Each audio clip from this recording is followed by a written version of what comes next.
For the Sustainable Development Goals are relevant for every nation and every community. No country can say that it has no inequality, or no urban poor being left behind, or no problems with pollution or climate change. And no country can say that it is immune from the global forces that will affect its success. Today's challenges to sustainable development and human progress do not respect borders. They are not confined to individual nations. They demand collaborative answers that recognize that we all share the same planet and we need to cooperate across borders and sectors to realize our aspirations. And I'm pleased to say that Pakistan has embraced the Sustainable Development Goals from the start. Back in 2016, Pakistan was among the first nations to integrate the SDGs into its national development agenda and recognize them as national development goals. And in 2018, Pakistan launched a national SDG framework to prioritize and localize the global goals through the country. And as with the goals globally, poverty reduction is at the heart of Pakistan's effort to leave no one behind. A national poverty alleviation program, titled ESAS, or Compassion, has been launched to expand social protection and safety nets and to support human development. And the National Youth Development Program, titled Kamyab Jawan, is seeking to create 10 million jobs for young people in 5 years. And stunting and malnutrition are down, and the nation is seeing success in bringing down neonatal mortality, thanks in large part to the Lady Health Workers Program, which has been a significant increase in skilled birth attendance. And I'm also encouraged by the country's initiative this year to promote universal health coverage. These are just some of the many actions being taken by Pakistan and other nations to achieve the Sustainable Development Goals. Everywhere we can see progress, poverty and child deaths down, access to energy, education and decent work rising. But whether we look at Pakistan or elsewhere, we can also say the pace of change is not yet fast enough. In Pakistan, you are grappling with major challenges relating to HIV and polio, environmental degradation, and providing education, skills and jobs for all in one of the youngest countries in the world. And globally, the story is similar. We are off track globally, especially in the areas of hunger, inequality, biodiversity, and climate action. Gender inequality in businesses, in homes, in schools and in government, in the technology sector, is denying women and girls their rights and opportunities across the world. And vulnerable populations, such as migrants, young people and persons with disabilities, remain at risk of being left behind. Our collective efforts are not approaching the scale we need to deliver the SDGs by 2030. In fact, by some estimates, we'll only get halfway to our goals at the current pace. For that reason, we have this year launched a decade of action to achieve the Sustainable Development Goals. With only 10 years left before the 2030 deadline, there is an urgent need to step up action. And every nation, every community and every person can and must make a contribution. The decade of action calls on governments, businesses, civil society and individuals everywhere to combine to create unstoppable momentum for the goals. The recipe is clear. First, to mobilize everyone around a common effort. Second, to demand urgency and action and to hold leaders to account. And third, to supercharge ideas so that they become sustainable solutions. We need to identify what works and scale up solutions and investments so that we reach all the people on the planet. In all of these, the mobilization of finance to fill the gap of some $2.5 to $3 trillion a year is critical. In a period where official development assistance has been decreasing, together with private foreign investment in the developing world, it is absolutely essential that developed nations deliver on the commitment made in the Addis Ababa Action Agenda and the Paris Agreement. On the other hand, it's important to support developing member states in their capacity to mobilize domestic resources through improved governance and tax reforms.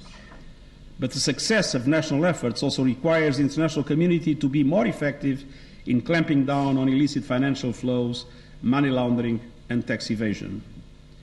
At the same time, we need innovative financial tools to help in de-risking private investment and in the developing world, to channel more stronger resources to achieve the SDGs. Ladies and gentlemen, I firmly believe we can be the generation that ends poverty and hunger and conquers injustice and inequality. But it is not going to be easy. We face multiple obstacles. Geopolitical tensions are higher, and they have been for years, and unpredictable changes in power relations in a chaotic world are placing a strain on the multilateral system that has largely kept the world safe for the past 75 years. Global mistrust, due to the growing inequality and unfair globalization, is growing not only between nations, but between peoples and their leaders. We also have to address the challenges of the fourth industrial revolution and make sure we embrace the benefits while minimizing the risks posed to human rights and equity around the world. But finally, and central to the discussion today, there is the climate emergency. This is the threat that I believe is most grave and most urgent, yet it is something I am convinced we can tackle if only we can generate the political will and the unity we need to make a difference. Climate disruption is a clear and present danger worldwide, but let us for a minute look at it through the lens of Pakistan. Like other developing countries, Pakistan has contributed little to the problem, yet faces disproportionate vulnerability because of it. In the past decade, Pakistan has lost some 10,000 lives to climate-related disasters, including 1,200 who died due to a terrible heat wave in Karachi in 2015. The Indus Valley is vulnerable to flooding, and low-lying coastal communities face the prospect of being swamped by rising sea levels. And currently the country is enduring the risk of a locust emergency triggered by climate disruption. Global warming is leading to global swarming. But the biggest worry for Pakistan is water. This is true for all the people of Central, South and East Asia. We rely on the water towers of the Himalaya. Pakistan's smallholder farmers, who represent more than 40% of the labor force, produce 90% of the nation's food supply and generate 75% of the country's export revenue. They depend on rainfall and on irrigation from rivers fed by receding mountain glaciers. In fact, 80% of Pakistan's water use is for agriculture, and it is under threat. Pakistan is one of the 15 most water-stressed countries in the world. As temperatures rise and glaciers melt, Pakistan's goals for reducing poverty and guaranteeing food security are put at risk. And Pakistan is not alone. The same story is mirrored across the globe. We see it in the droughts which threaten the Horn of Africa and the Sahel, and the wildfires that have caused so much suffering both in Australia and the United States. No country is immune. And that is why I'm constantly urging global leaders to act on climate change before it is too late. Sadly, after the success of the Paris conference in 2015, our momentum has stalled. COP25 in Madrid was a disappointment. Our planet is burning, but too many decision makers continue to fiddle. The only answer is decisive climate action by governments, businesses and investors, mayors and governors and citizens everywhere. Gradual approaches are no longer enough.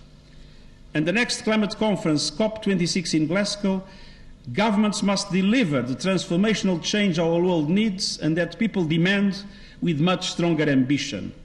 Ambition on mitigation, but also, as we see with the needs of Pakistan and many other developing countries, ambition on adaptation and ambition on finance. Every city, region, bank, pension fund and industry must completely reimagine how they operate. Our goal must be to keep temperature rise to 1.5 degrees. This is what the scientific community tells us is the only way to avert runaway climate change. And to do that, the world needs to reduce greenhouse gas emissions by 45% from 2010 levels by 2030 and to reach net zero emissions by 2050. And the main obligation rests on the major emitters. And there was a map that shows them. Those countries that contribute most to this crisis must lead the way, not least by phasing out coal and ending perverse fossil fuel subsidies. But all countries can and must play a role. I commend Prime Minister Imran Khan for highlighting climate change at the United Nations General Debate last September, and I congratulate Pakistan on becoming co-chair of the Green Climate Fund. And I also welcome the initiatives such as the 10 billion tree tsunami campaign and the government's Clean and Green Pakistan movement. I have to say that I was extremely well impressed when I've heard that Pakistan had decided in Islamabad to abolish plastic bags, and that will be the same everywhere. Plastic pollution is today one of the central concerns that we have, especially for the protection of our oceans. And sometimes people are a little bit reluctant of it, but for those that are reluctant, I have a solution here, which is to use bags like these, which is a UN non-plastic bag, to go to the supermarket. Such local initiatives are essential, and they should be reflected and supported across the planet where appropriate. But ultimately, the answer to the global climate crisis will come from global solidarity backed by global action. We are in a battle for our lives. Our sustainable future is at stake, but I firmly believe it is a battle that can be won. Technology is on our side. We have all the tools and knowledge we need to move from the grey economy to the green economy, as it was seen in the slide. We have the Paris Agreement on climate change, the Sustainable Development Goals, and we have the most engaged and mobilized generation of young people in history, a group that is simply not going to accept the current situation. The history of humanity is one of progress. I believe the trajectory is inexorable. So as we look ahead to 2030, let us look ahead with optimism and determination, knowing that we have overcome great challenges before, and we will surely do so again. Thank you very much, and best success for your program.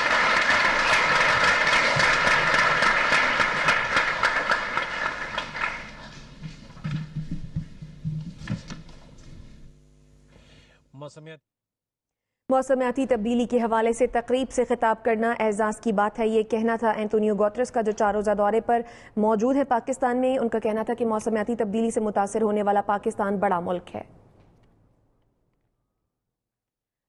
इससे पहले अक़वाम मुत्तहिदा के secretary general Antonio Guterres 4 रोज़ा दौरे पर आज सुबह पाकिस्तान पहुंचे। वो दौरे के दौरान अहम मुलाकातें करेंगे और लाहौर का भी दौरा करेंगे। सेक्रेटरी जनरल अक़वाम मुत्तहिदा का कहना है कि पाकिस्तानी कौम ने अफगान मुहाजिरीन को छत ही नहीं, बेहतरीन मेज़बानी और आसाइश फराहम की। पाकिस्तान इस वक्त भी 27 लाख अफगान मुहाजिरीन की मेज़बानी कर रहा है। रिपोर्ट कर रहे हैं तारिक मलिक।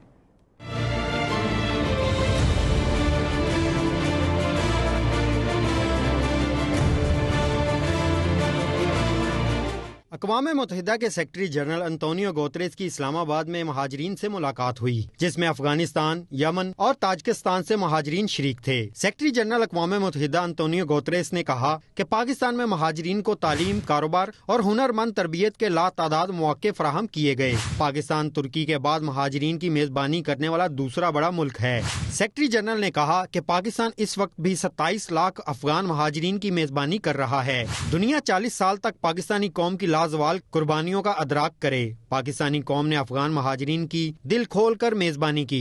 अफगान महाजरीन की तवील अरसा मेजबानी पर पाकिस्तान के शुक्रगुजार हैं। इस मौके पर महाजरीन ने कहा कि पाकिस्तान ने हमारी बेहतरीन देखभाल की है। बहुत से महाजरीन की पैदाइश भी पाकिस्तान की है। पाकिस्तानी कौम के शुक्रगुजार हैं। अक़वाम मुत्तहिदा के सेक्रेटरी जनरल एंटोनियो गुटेरेस ने इस्लामाबाद में अफगान महाजरीन से मुलाकात की। मुलाकात के बाद ट्वीट करते हुए एंटोनियो गुटेरेस ने लिखा कि अफगान महाजरीन से उनकी पुरअसर कहानियों, उनके ख्वाबों और उनकी उम्मीदों पर बात की। पाकिस्तान गुज़िश्ता 40 साल से अफगान महाजरीन को पनाह दिए हुए है। मैं दुनिया के बाकी मुल्कों से भी दरख्वास्त करता हूँ कि वो महाजरीन को पनाह देने वालों मुल्कों के साथ ताउन करें और ऐसा ही कायदाना किरदार अदा करते रहें।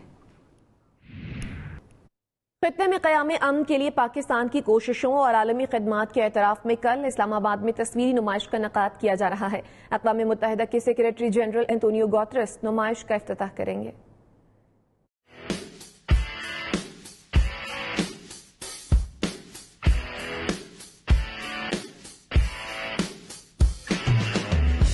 खित्ते में क़याम अमन के लिए पाकिस्तान और अक़वाम मुत्तहिदा साथ साथ 6 दिहाइयों पर मुहीत पाकिस्तान के सफ़ीर की कहानी तस्वीरी नुमाइश की ज़ुबानी।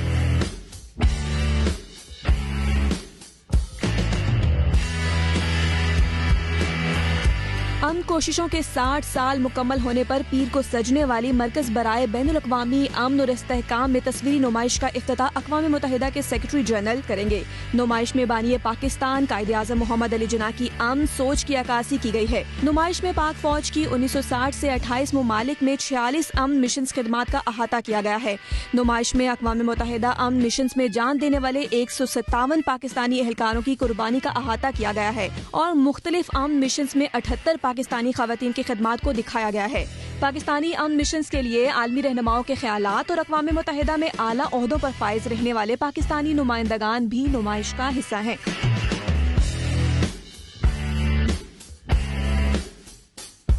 पाकिस्तान के पहले अमन दस्ते की कांगो में 1960 में तैनाती भी नुमाइश का हिस्सा है। अक़वाम मुत्तहिदा सेक्रेटरी जनरल मेहमानों की किताब में अपने तासुरात भी कलमबंद करेंगे। अक़वाम मुत्तहिदा के सेक्रेटरी जनरल एंटोनियो गुतेरेस मौसमियाती तब्दीली के हवाले से तकरीब से खिताब कर रहे हैं। बराह रास्त The mayors of a lot of, as you point out, the state governments were there and they wanted to show what they have done. And I'm very glad to learn that their emissions actually went down in 2019. So I think there is action happening, but it's not at the government level. So I think this is something that would not be a roadblock to the climate solution. Thank you. Next question. So the young lady, yes, the one with the jacket here, right? Good afternoon, His Excellence. My name is Manahil Kadir and I am the youngest climate activist from Fridays for Future of Pakistan. My question to you is that people in less polluting developing countries have this mindset that why should we be more environmentally conscious when no matter what we do, our nation is still going to be at the risk of climate disasters even though we are not involved in climate change. How can people here be encouraged to do their part in caring for the environment? Thank you. Well, the truth is that some of the largest emitters in the world are developing countries because of the dimension of their economies. So it's not enough that the developed world delivers, the developing world also must deliver. And that is why it is so important to mobilize the commitments that were made in Paris, commitment of $100 billion per year to support the developing world, and to channel those commitments not only to mitigation but also to adaptation. And I'm very happy that the World Bank, that has announced $400 billion for the next 5 years, has decided that half of it would be for adaptation, half of it would be for mitigation. And one of the major concerns I have in 2020, as we approach Glasgow, is to make sure that the developed world is able to clarify how these $100 billion will be mobilized. They will have sources, both the private and the public sector, but there is still an unclear, not transparent situation in the way finance is mobilized for climate action, and one of my main concerns is exactly to make sure that in 2020 this can be clarified. And that is the reason why the special envoy that I've appointed for climate action and climate finance is Mark Carney, that was governor of the Bank of England, and probably the person in the financial sector that has fought more bravely in order to establish mechanisms to guarantee that the financial instruments serve climate action instead of being an obstacle to them. To it. Yes, I think what the Honourable Secretary General pointed out, finance and the focus on adaptation being the key areas over here. But to answer your question, I mean, this is something that we think of. I mean, I have mentioned it in my presentation also, but do nothing is not an option available to us. We have to do what we can do. And I think that's what we are doing in Pakistan. We may not be doing enough, but we are not doing nothing. We are doing a lot and more than our share, and we will keep on doing it. And hopefully the Secretary General will get the world to get together in unity to do it also. Next question. Okay, I'm going to choose the women. So the lady in the corner. Good afternoon, His Excellency. Thank you very much for a very insightful talk. My name is Momi Salim, and I'm an environmental researcher and advocate based in Islamabad. As you have mentioned in your talk already, that over 90% of Pakistan's surface water resources are currently used for agriculture purposes. And climate change is already posing threat to our natural resources, especially water resources. So how do we ensure food security given that less water will be available for agriculture in coming years? Your thoughts on that, sir? Well, I think that I don't know the Pakistani agriculture in depth. I know a little bit more of my own country's agriculture. And I think that many countries in the world have a lot to do in order to improve the productivity of the use of water in agriculture. We sometimes still use too much water. I think at the same time we need to make sure, as it was mentioned, there are dramatic floods everywhere. We need to be able to capture the water of the floods and to use it instead of letting the floods just destroy the soil and have very dramatic consequences for the countries. So there is on one hand the question of management related to, and this of course requires infrastructure, and of course requires finance, in order to be able to better preserve the water resources we have. And of course I'm very worried with seeing melting the water in the glaciers in the Himalayas. I mean, I was recently in another country of the region, Bangladesh. The risks of the coastal area of Bangladesh being flooded by the sea is terrible. And of course, one other problem is as there is less water coming from the rivers, the salinization progresses, and that is another threat to agriculture. But again, I think we also need to do more everywhere. As I said, I don't know very well the Pakistani situation. To do more to use water in a more effective way. We sometimes waste a lot of water still with traditional practices. And there are situations in which we practically are able to produce agriculture in the desert. I mean, with very well-managed forms of irrigation. Thank you. I just want to add to that the Recharge Pakistan project actually is a project to address that very issue. We have a lot of water in Pakistan. We say we are water stressed, but I think we are poorly managed. We've got a poorly managed water system.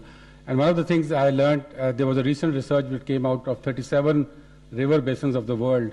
The river Indus was the most stressed river basin in the world. And the reason was that although we sit on the second largest sweet water aquifer in the world, this is something I didn't know of. I found out about 2 months back that we have the second largest sweet water aquifer beneath our river system.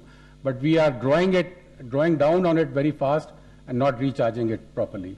I think the Recharge Pakistan project is that although you have this huge mass of water, 30 million acre feet of water that goes and you flush it down into the Indus. So I think this Recharge Pakistan project is to capture that water, restore the natural ecosystem so that it can recharge the aquifer, and then the system starts coming back. So we are working on that. It's at the project is submitted to the GCF for its feasibility. And as I said, the Chinese government is also helping us in that, because they did it in China. In the Three Gorges Dam, they created 2 bigger wetland lakes south of that dam to recharge the aquifer. And I think this is something that we need to do in Pakistan. Thank you. Again, the lady with the hand up. Hello, hi. My name is Anam Rathore, and I am an environment and climate change activist. So I'm going to continue on slightly on the previous question. So there's a growing regional tension between India and Pakistan, and there's there can be possible escalation.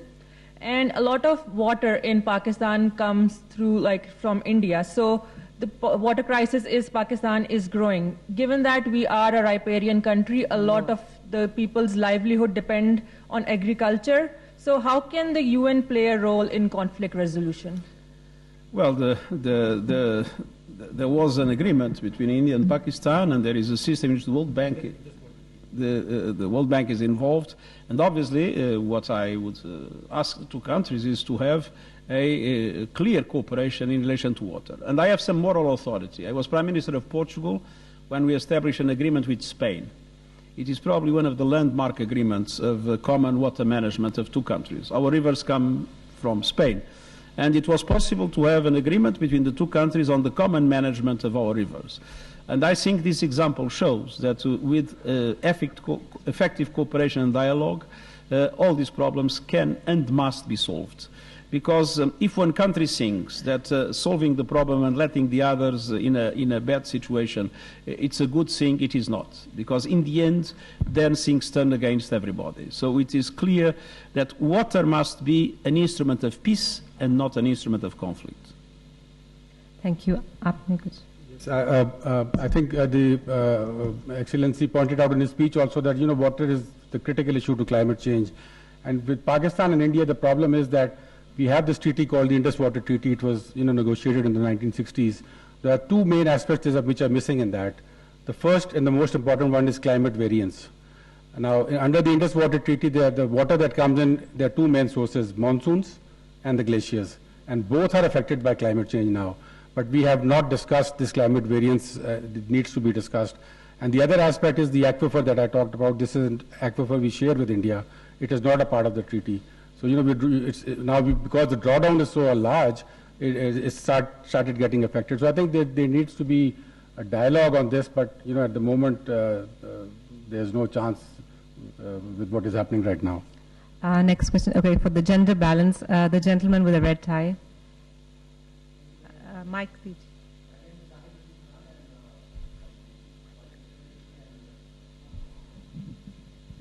Thank you very much.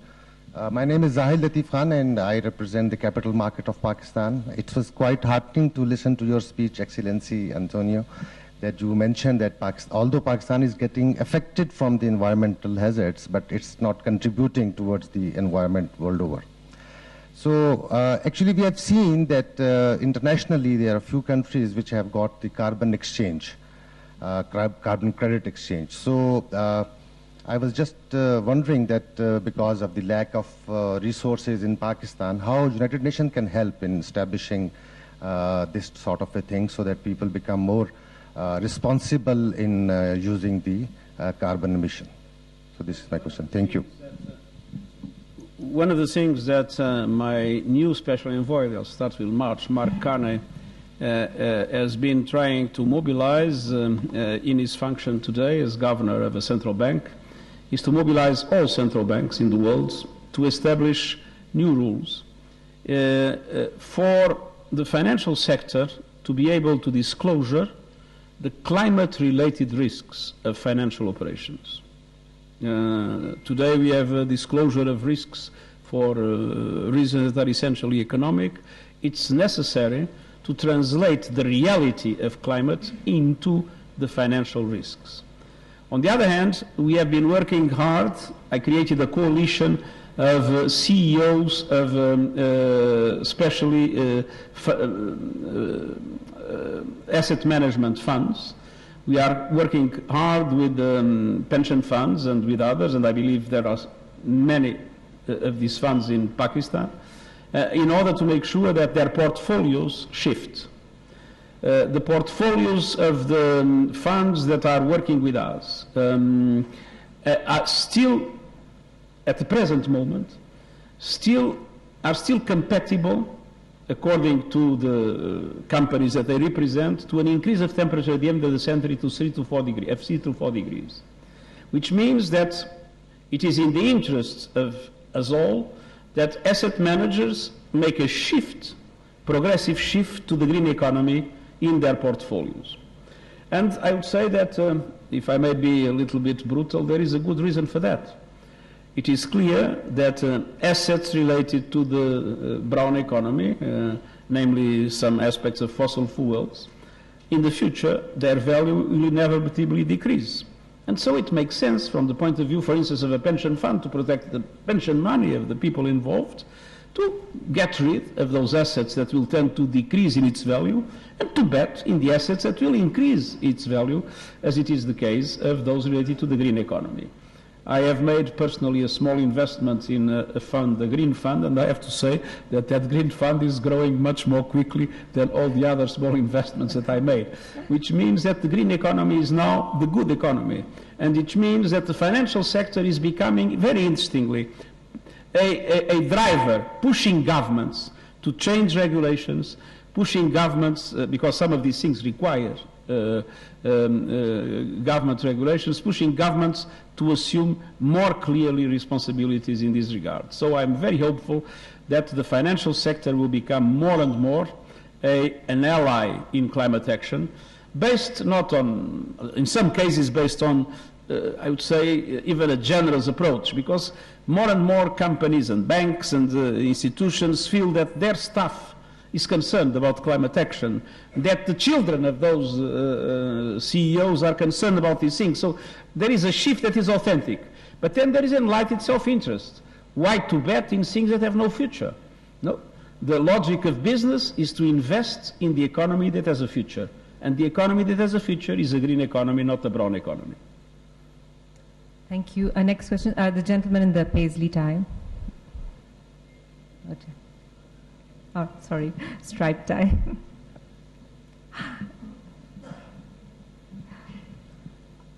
Thank you. Your Excellency, welcome to Islamabad and Pakistan. It's wonderful to have you here with us. Paris Agreement gave us a lot of hope. Mike, Mike, is it working now? Yeah. So there was a lot of hope with the Paris Agreement, but for a lot of us in Pakistan and across the world, that hope is quickly turning to fear and tragedy. Given what's happening with the climate talks, we've seen disappointment after disappointment.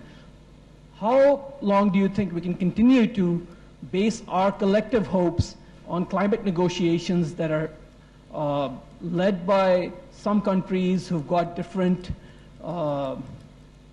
means of going about the negotiations? I guess my question to you is, climate is being disrupted. Is there a disruption needed within the climate talks, within the climate negotiations process to move things forward? Thank you. Well, it is true, if one looks at Madrid, that today governments are to a certain extent lagging behind what is happening in societies. But it is also true that the pressure is mounting, and is mounting for a number of reasons. First, there are economic reasons. The green economy is becoming the most profitable one. My country, Portugal, has launched recently a bid for solar energy, for a number of plants of solar energy. And they got in the proposals for that bid the cheapest price ever for electricity anywhere from whatever source. No, so it is clear, and much cheaper than coal and much cheaper than natural gas, that my country is closing the coal plants, one in 2021, the other in 2023. Natural gas will still remain part as a kind of a system of equilibrium of the network, but the bet has been in the renewables. And they got now prices that are astounding. I think, if I remember well, $14 per megawatt hour. But these I'm not so sure, it's just by memory. Which means that, to invest in fossil fuel production of energy is a mistake for the future. It is to have more expensive electricity in the future, which doesn't make any sense. On the other hand, we see that in all other areas, the green economy is becoming the most attractive. So there is a pressure I mentioned from the financial sectors. On the other hand, in Europe 2 years ago, and I speak for Europe because it's in my area, 2 years ago, all the elections, the key factor was migration. Last year, the key factor was climate. So public opinions are starting to put a lot of pressure on governments in relation to climate. And it's very interesting that because of that, the European governments have now committed, with the exception of Poland, but I hope that this problem will also be solved, to the carbon neutrality in 2050. Because the pressure of the electorate, was very clear. On the other hand, the movements of the civil society, the youth movement, is enormous. And I am quite convinced that we will witness in the next 1, 2, 3 years a much stronger commitment of governments to move forward. And I hope that it will be possible to translate it already in Glasgow. the key is the big emitters. And it's absolutely, more than 70 countries have committed already to carbon neutrality. But they represent only 15% of the emissions. The big emitters need to commit to the same objective. And we need now to do everything possible to make sure that the big emitters also assume that responsibility. And I think that there is also a growing conscience that in their countries that is needed. So we are not yet there. We are still losing the battle. But I think that the conditions are starting to be created for us to win the war. Thank you. Next question. The lady in the blue. Sorry, I'm going to go back to the women now. Assalamu alaikum.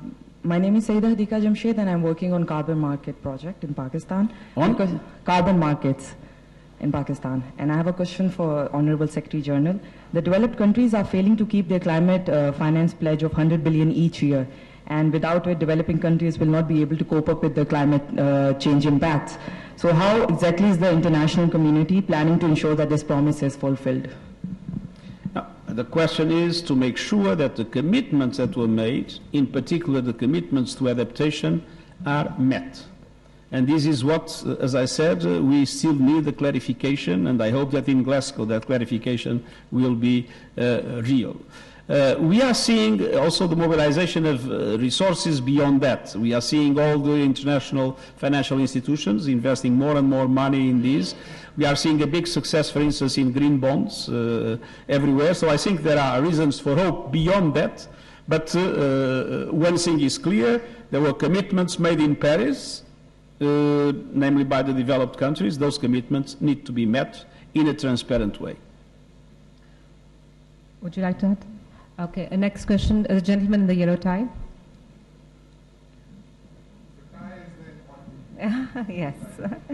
Excellency, thank you very much. On behalf of the business community of Pakistan, I want to thank you for the sentiments expressed for the people of Pakistan. We love you too, sir. And sir, to achieve sustainable development, peace and security is a must. Peace and security is a must to achieve SDGs. Now, what is happening in Kashmir, it is affecting our economy, our business, and 220 million people, they have been waiting to listen to you, and those in Kashmir are expecting that you would play a role to ease their lives. It's 197 days that they are under oppression. Thank you. Well, thank you very much. First of all, I've always been strongly advocating the need for an enhanced dialogue between India and Pakistan, and even offered my good offices more than once. Of course, good offices can only be implemented if they are accepted by both parties. And we have been expressing very clearly the absolute need for human rights to be fully respected in Kashmir. By the way, if there has been any solid contribution for that, are the two reports that were presented by the Human Rights High Commissioner on the situation that I believe have had a very important role in clarifying the situation. So our strong commitment is clear. Human rights must be respected everywhere in the world, but also there. Thank you. Next question, the lady in white.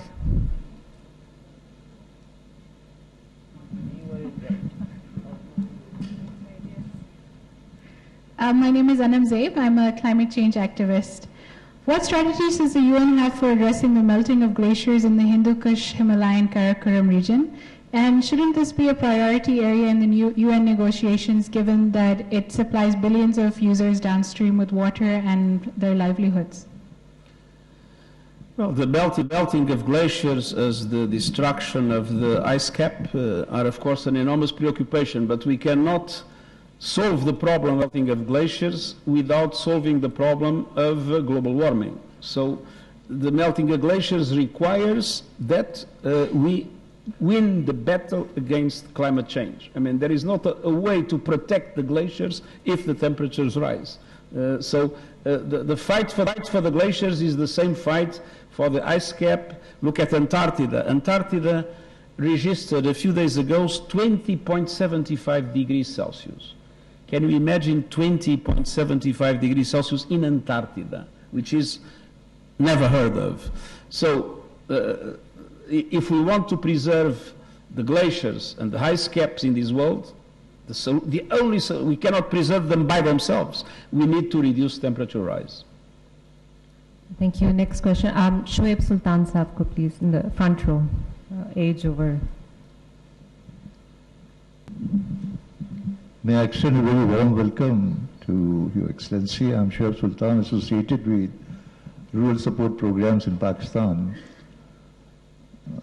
I would like to exploit your presence, Excellency, to influence the advisor to the Prime Minister, because I was very encouraged by his presentation, and especially the word people-centric written in red.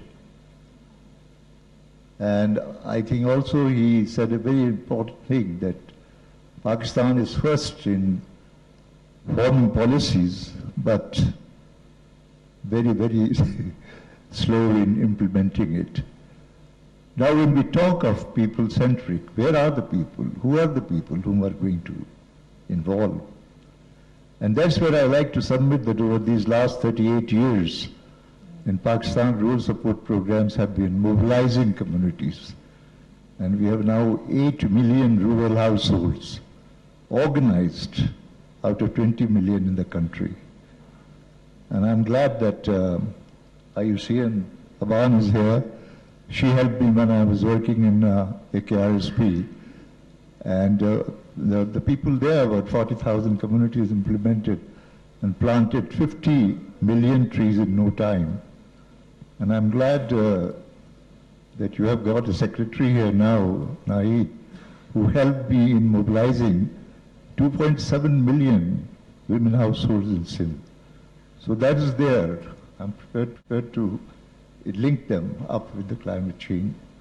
And I entirely agree with you that without making it people-centric, we would not be able to achieve this goal. Thank you. Thank you. We're running out of time, so just the last, I think. This is for yours. Let me just add, Dr. Shoaib Saab is, of course, an icon in the industry. We are looking at that option, and at the moment we are working with the provincial forest governments. But there are some of them which are faltering, and as soon as they falter, we'll be heading over to the RSPs to help us in taking this process forward. I think this is a resource that we have, that we've developed over the years, with a direct link to the households, and it can be a big help to us in our plantation project. Last question, the lady in the front. With the mic, please. Pakistan, and appreciate your recognition of Pakistan's hospitality to the refugees. My name is Huma Mustafa Beg, and I run Serendip, which is a development communications company. And I just wanted to bring your attention to the approach of the United Nations to the countries which are not in line. So we've continued to witness the failure of forcing countries incorporate action with words, but not with law. And it's fear of accidents and a ticket that keeps all of us on the road, on the right side of the road. So my question is that if the experts have concluded that climate change is a moral issue, then what do you think that the current United Nations system as it is it relevant in solving this issue with love and not fear? Because I personally feel that we need to be much more tougher, because love hasn't gotten us very far. Well, I think that it is true that the UN has been clearly leading the global debate on climate change exactly with that same feeling of solidarity that is necessary to express. Obviously, we have an intergovernmental mechanism, which is the Conference of States Party.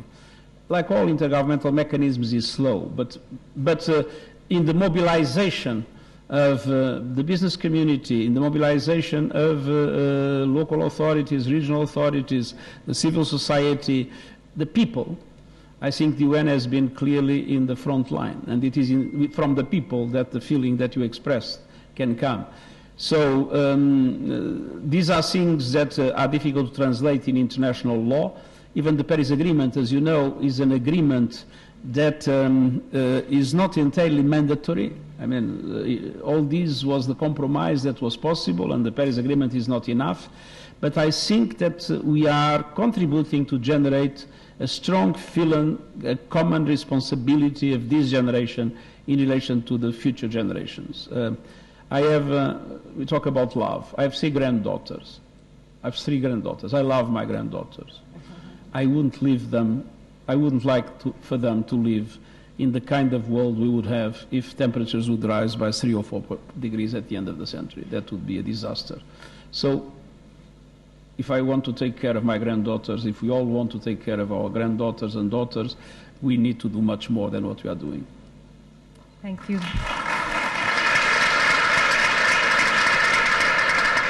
I think on that note, we're going to conclude the question and answer session. We've run out of time. I'd like to request the advisor to come onto the podium to say a few last words. I just wanted to thank His Excellency for coming here and for the deep, enlightening talk with the very deep understanding of climate change. But I think more importantly, we saw through the passion to solve the problem. I think that's what's come out, and we really thank you for that. And Pakistan is waiting for the climate problem to be solved. Thank you very much. And thank you very much, and a lot of success in all the programs that you have explained to us today.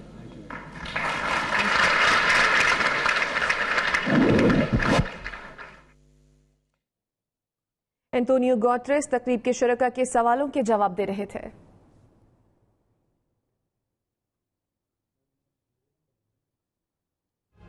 एक break के बाद हाजिर होंगे headlines के साथ। आप देखते रहिए हम न्यूज़।